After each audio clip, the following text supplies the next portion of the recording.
sports fans, Coach Nick here, and welcome to B-Ball Breakdown. It feels great to be back here. It turns out it was just a misunderstanding by one of the NBA affiliates. We are now in good stead and we'll be here forever. So, let's get into Game 5, which was probably one of the most amazing games you're ever going to see because of the shooting performances by both teams. You're never going to see the Mavericks shoot that well again from three-point range. Miller right up on Terry, who has to throw it up, and Terry rattles it home.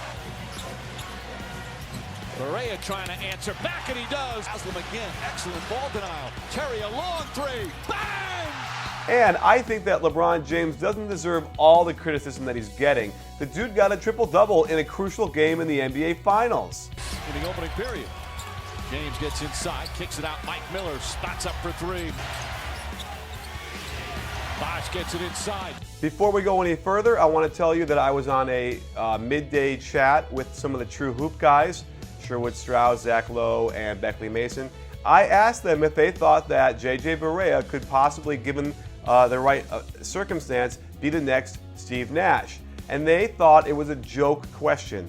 Completely dismissed me. Well, let me show you what I saw from last night, and you tell me if you see even a little bit of Steve Nash in these plays. And the Heat within two. With all that's gone on, Miami right there. Barea, the high archer. That's a three! Ball movement. You heard Rick Carlisle tell Doris that. Ball movement has been excellent for the Mavericks. Barea counted and a foul! Any wireless phone now. Voting closes at the end of the game. Barea trying to draw a foul. Banks it in. Well, if you look at it like I do, and he did have a bad finals up until now, but I've seen him against the Lakers and against Oklahoma City, and he makes those plays routinely. Given the chance to start and play heavy minutes, I don't see why he wouldn't be like a Steve Nash kind of guy. So let these guys know that you think that I should be taken more seriously on that point. Well, let's get to the rest of the game, shall we? The Heat's biggest problem on defense is over-pursuit. Watch how Haslam tries to hedge even though Dirk Nowitzki's already slipped that screen and gotten wide open for a jumper. Again, on this double fall screen, you'll see Haslam come up too high and fall down, and then LeBron James is going to help out even though Dwayne Wade already came over, leaving, you guessed it, Jason Terry wide open for one of his many threes. And in a crucial part of the fourth quarter, no one's sure who is guarding Dirk Nowitzki. Haslam is hedging even though there's no screen there, giving way too much space, and Bosh does a horrible closeout, and Nowitzki gets a dunk. And let's talk more about that double ball screen that's genius. See how Haslam will not leave Dirk Nowitzki, so when the roll happens with Chandler, he gets a wide open dunk? It doesn't matter if Nowitzki is in there because Cardinal is screening, and watch his back screen on Tyson Chandler's man. Chandler gets right to the basket and is open for several seconds for the dunk. If you want to know what an out-coaching job looks like, this is what it is. Carlisle over Spoelstra. Because the Mavericks are not as talented physically or athletically, they have to resort to awesome, clever plays to get open and get shots. And they're doing that. And there's very little adjustment on that double ball screen and roll. That said, the Heat are also self-destructing on offense, and Spoelstra is unable or unwilling to get them to run more of their double high post sets that get some great shots. Against the Bulls, you'll see LeBron James enter the pass to the high post and screen for Wade in the corner. They get a beautiful backdoor cut and he misses the layup, but it's a great shot.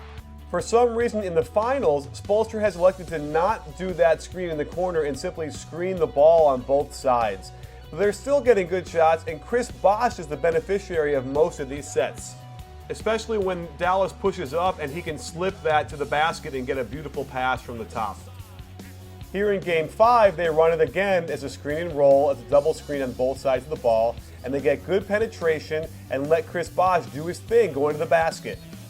LeBron also gets to be aggressive out of this when they screen and then they rescreen again for the ball. He can get going to the basket and can get an easy shot that he can make. So the question remains, why aren't they using this set in crunch time? Instead, they're simply isolating and letting either LeBron or Wade try and do their thing against 5 other defenders who are moving up to stop them. Meanwhile, the Mavericks are running beautiful sets with Jason Terry coming around screens all over the place, and then they can hit Dirk on the 3rd or 4th pass. Much harder to defend, and this is an out-coaching job. One problem is that James is always taking shots at the end of the quarter with no time on the clock. There he could have gotten the call, didn't get it. And here's an example of LeBron making the right play in crunch time, although it's Haslam's fault for not making that easy pass for a layup to Bosh. This was one of the only bad decisions I saw that LeBron made in crunch time. He faces up Kidd but then bails them out with a jumper instead of going to the basket. Here's an equal problem that I see, and this is Dwayne Wade pounding the ball way too much. He dribbles the ball 12 times, holds it for 8 seconds, doesn't go anywhere with it, and then that means there's no time left on the clock and LeBron has to burp up a bad shot. Then let's see how little JJ Barea can make Wade go flying on a little tiny body contact, and when he goes to the basket, he short arms the shot and misses the easy bunny. And watch this crucial series. Wade gets the ball back and drives and gets ripped by Marion. And who comes in to save the day? LeBron, an amazing block on Shawn Marion in the open court. So Dwayne Wade comes right back down and gets his stuff blocked by Tyson Chandler on a weak shot. So I'm not saying that LeBron is without fault. There is no question there is definitely some getting out of the pool and it's cold shrinkage. However, I don't understand why Wade is getting a free pass here with those plays that I just showed you, because I think that he deserves equal credit for torpedoing the Miami offense. Also, Spoelstra needs to get them in that double high post set going down the stretch much more often. This isolating thing isn't going to work. They're not getting good shots, and the Mavericks have proven that they know how to inch up and pressure the ball enough and make them take enough time off the clock so they won't get a good shot. And that's what it's about here. This is an old-fashioned shootout, and when you go up against a team called the Mavericks, you're not going to win those too often unless you run your offense better and you play defense better with less over-pursuit. Well, thanks for joining us. So nice to be back here on YouTube.